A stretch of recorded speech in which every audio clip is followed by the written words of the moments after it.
doon sa inyong 1.3 million na member na pinoprovide natin ng free irrigation?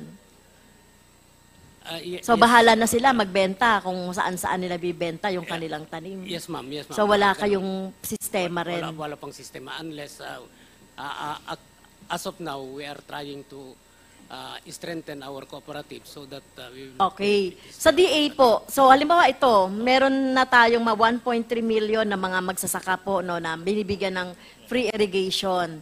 At kapag ano na po sila, nakapag-ani, ano na po yung mekanismo para naman yung ating mga magsasaka, ito mga maliliit na magsasaka to no, mga 1.7 hectares. Ano po yung tulong na naman na ginagawa ng DA para yung kanilang mga o yung kanilang produkto ay mabenta? Meron po ba kayong ganong mekanismo? Ma'am, Mr. Chair, yung interventions kasi ng DA, yung sinasabi ng NIA na pagka gantong number of areas, actually, kapartner po sila ng DA kasi kami po ang nagbibigay ng binhe, kami nagbibigay ng mga... So, after po na makapag-ani na sila, ano na po yung tulong ng DA doon? One is kinoconnect po namin clusters with NFA kasi dapat direct ang pinaka initial priority is to help NFA to accomplish yung local procurement nila. Okay. So, thank you NFA po. Okay. So sa NIA po, ay sa NFA po, Admin Lacson. So, dito sa 1.3 million po na sinasabi po ni Vice Gov. So lahat po ba ito nakukuha niyo yung kanilang mga ani? Mr. Chair? Yes. Hindi po. Ang target po namin as buffer stock, kung kukumpara po natin sa total production na ito, nasa less than 4% lang po kami. Yun lang po ang aming kayang bilhin. Okay.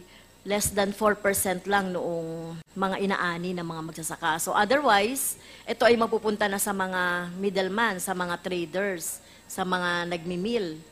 So yun po ba? Okay. Mr. Chair, mahalaga po na kaya ko po na itanong ito mula doon sa pagbibigay ng support ng DA, tapos pagbibigay ng libreng patubig, going to kung saan man po dadalhin yung yung produkto ng ating mga magsasaka. Dapat po talaga merong sistema, mekanismo. So that, kasi itong mga magsasaka, kahit na sinasabi natin, yung palay, 23 pesos, ang dapat na bilhin sa mga magsasaka. Pero kung dadaan na yan po, Mr. Chair, sa mga traders, sa iba pang mga, alam naman natin, yung mga nagpo-profiteering at the expense ng mga magsasaka, ay tapos pupunta po sa mga consumer. So mahalaga po na merong mekanismo ang DA, kung mapapalawig yung function ng NFA, ay assured po yung ating mga magsasaka ng pagbabagsakan ng kanilang mga ani. Tama po ba ako, DA? Yes po, ma'am. Aside po kasi doon sa direct na investments on inputs, may mga naipamahagi na rin po ang DA and also through the RCEP ng mga rice processing system. Although, kung kukumpara mo yun sa kabuang volume, medyo maliit pa rin yung porsyento. Pero ang intent is to expand this kasi talagang kailangan mo tulungan yung mga clusters natin na sila na mismo ang magdadry at magmimil para po yung kita, yung margin na sa merkado ay talagang sa mga farmers na rin po talaga mapapunta. Although maliit pa po yung kaubuang volume na ibibigay po ng mga infrastructure na to, pero ito po yung tinututukan na mabibigyan priority sa susunod na phase po ng RCEP at the same time po ng mga interventions po ng National Rice Program. Okay. So, bukod po ito sa dapat ma-enhance yung capacity ng NFA din po to buy ng diretso sa local production, local procurement. Yes. Whether Mr. Chair, merong RCEP or whatever, kahit nasa hindi sa rice, ang punto ko po ay matiyak no, matiyak na merong bibili nung produce nung ating mga magsasaka, no, at talaga mapakinabangan. No, kasi kahit naman po sinusuportahan kung yung food chain ay hindi natin naayos, no? Mahalaga yung food chain eh. Nung last time po, Mr. Chair, yung supply chain ang inano ko. So ito, yung chain, nung paano po mai-distribute. So, yun po, Mr. Chair, kaya kailangan natin talaga na,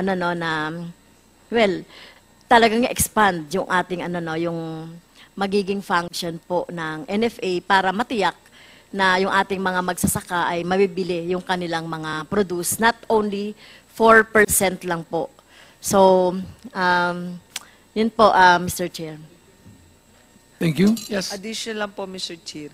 Kasi sabi po ng ating representative, Vice Governor Remy Albano from LGUs po, sabi niyo hindi po nag-approve ang ating LGUs ng land conversion. Up to Never, ma'am. 5%.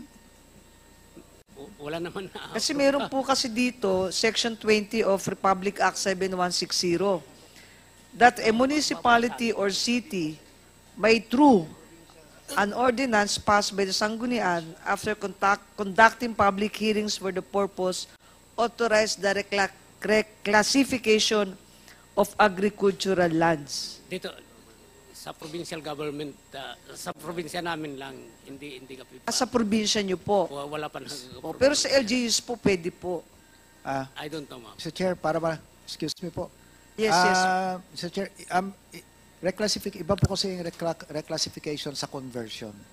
Yung conversion po sa DAR po ang ano niyan. But yung LGUs po, ang totoo niyan, pwede kami gumawa ng tinatawag namin Comprehensive Land Use Plan, CLUP. In fact, required po sa bawat LGU na merong CLUP, ma'am.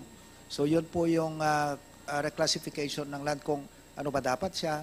So nako-convert nyo nga po. Yung agricultural, nako-convert nga po. Kasi nakikita ko po kasi talaga agricultural, tapos magugulat ka, warehouse na po eh. Yeah, Minsan, subdivision na po. Yes, depende po sa classification niya sa CLU. Depende sa LGU. Sa LGU po, yung classification nga niya. po. Kung industrial, pwede mo siyang i-convert to industrial. So, bawat LGU po may CLUP. Hindi, agriculture nga. We're talking about agricultural land na nako-convert. Yes. Major determinant in terms of the price of rice in the Philippines? Is it the local farmers? Is it the rice produced by the local farmers or the imported rice? Madam Chair, given the volume of these two types of commodity, the imported one and the locally produced rice, we're looking at a 78-22% ratio. Can you please make your Sorry? voice louder and Apo. clearer? So it's 78-22 and 78 is locally produced or Locally imported? produced, and of course 22% ang ating projected na ini-import. So by that number po, mas malaki po talaga yung yung impact ng local. So ulitin po natin, sa konsumo ng bigas sa Pilipinas, if we talk about the whole pie, 78% ng kinukonsumo ng Pilipinas, ng Pilipino, ay nanggagaling sa locally produced rice, Apo. while 22% is coming from imported rice. Do you confirm that? Yes, ma'am, DA? that's based on data po.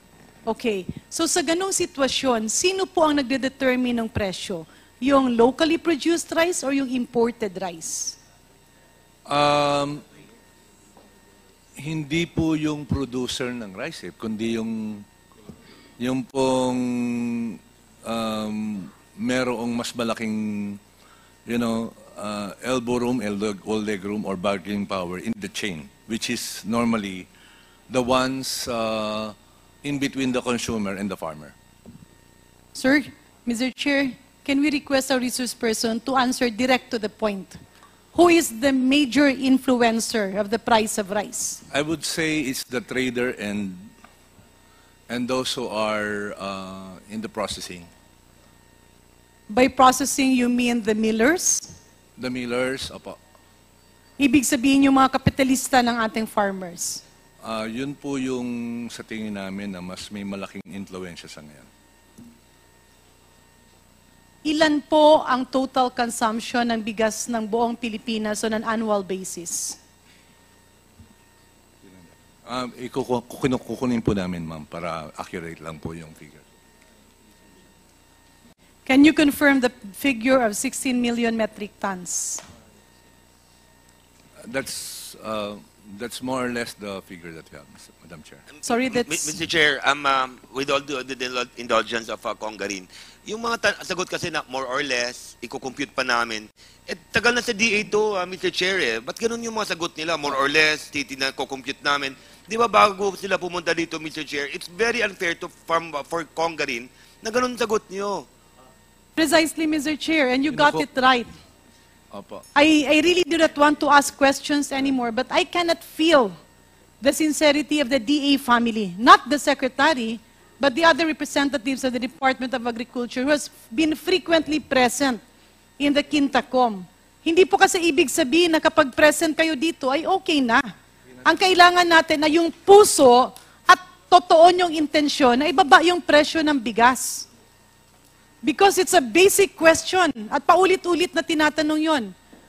How much is our consumption of rice? I actually heard the figure of 16 million metric tons, I think, if I remember it right, from Secretary Kiko Laurel earlier today in Bulacan. So please confirm that kasi baka ibang sinasabi niya, iba naman ang sinasabi niyo. Nasaan yun? Eh di wala tayong solusyon dito. Ang total po ay 16,553,247 total utilization po. Kung saan 39,541 po yung para sa food. Okay. Thank you for that, Mr. Chair. So ang ibig sabihin, 78% ng kinakain ng mga Pilipino na bigas ay nanggaling sa ating local farmers. 22% ang nanggaling sa imported. And if you talk about business-wise, it simply means, ang ibig sabihin noon, yung player, yung nagdidikta ng presyo, ay ang local na presyo. Unless the importers will not be in cahoots with the financiers of the local farmers and sell their price based on an acceptable profit from the landed cost. Ang ibig sabihin, dapat yung 22%, and that is how many million metric tons? Nung 2023 po is 3.611024. Sorry, 6. Apo. 3.6 po. And ngayon po naman, 2024, ang projected po is 4.6. 4.6 million metric tons. So Apo. that's roughly 46 million kilos. Kilos, opo. Tama po? Opo. Okay. Kaya ko ito pinupunto, Mr. Chair, kasi napaka-importante ng role ng NIA. Because if NIA can improve the efficiency of our farmers, then we will have a partial solution to the problem. Next, I believe that NIA was orienting us earlier, Mr. Chair, about the contract growing scheme nung palay. Bakit po nito ginagawa? Dahil nakita po dun sa previous Quintacom hearings na ang nagiging problema, yung farmers actually, konti ang kinikita, yung totoong farmers. Kasi, ang nangyayari ngayon, yung mga farmers, kontrolado na sila ng mga kapitalista who are taking advantage of them. Ibig sabihin, sila ang nagbibigay ng binhi, farm inputs, sila nagkakapital, at obligado silang yung mga farmers na sa kanila din ibenta. Can we confirm this from Administrator Guillen? Yes, ma'am. Tama po kayo. In fact, again, ang talagang tungo po ng programa ng contract farming, simula pa lang po yun. Pero ang end goal po niya is to empower yung ating mga farmers para hindi na lang palay ang ibenta kundi bigas. Yung makapture ba nila? Ibig sabihin, yung role ng mga kapitalista ay ginagampanan nyo pakonti-konti para malaki ang kita ng totoo, real farmers, and they will not be bound or tied by the dictates of those who would lend them farm inputs and seeds. Tama po yan, ma'am. Kaya nga sinisikap namin magtayo ng isang cooperative per town.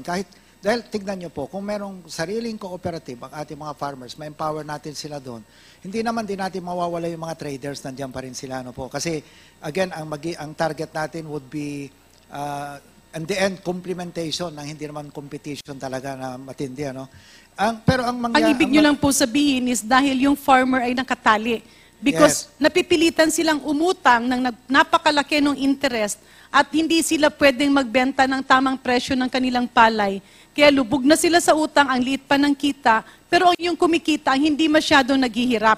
Kaya ito ngayon ang pinapasok ng NIA sa inyong rice contract growing program. Do we get it right, Mr. Chair? Yes, ma'am. Admin Galian? Actually, In other words, will you confirm my statement that there is apparent collusion among financiers of our local farmers?